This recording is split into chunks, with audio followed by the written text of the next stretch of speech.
Lonjakan harga emas tak surutkan antusiasme masyarakat, penjualan di Pegadaian Makassar melonjak. Meski harga emas terus merangkak naik sejak beberapa bulan lalu, minat masyarakat di wilayah kerja Pegadaian Kanwil 4 Makassar untuk berinvestasi logam mulia justru meningkat tajam.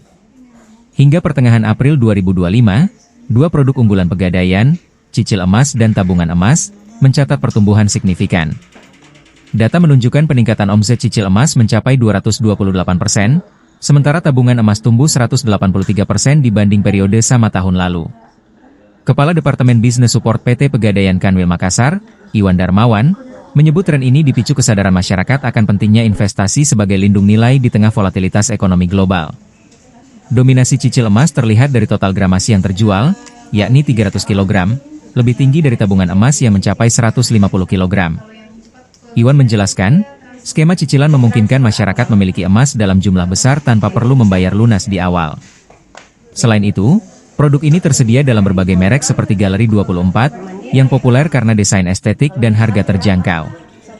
Skema kolektif seperti arisan emas juga diminati karena memberikan kesempatan adil bagi peserta dengan uang muka rendah. Untuk memudahkan akses, Pegadaian telah menyediakan layanan digital melalui aplikasi Pegadaian Digital dan Pegadaian Syariah Digital. Jaringan 469 outlet dan ribuan agen aktif turut mendukung pelayanan investasi emas. Iwan optimistis pertumbuhan akan terus meningkat hingga akhir April, didorong kemudahan transaksi dan variasi produk. Pegadaian kini menjadi pilihan utama masyarakat dalam mengamankan nilai investasi di tengah ketidakpastian ekonomi, ujarnya.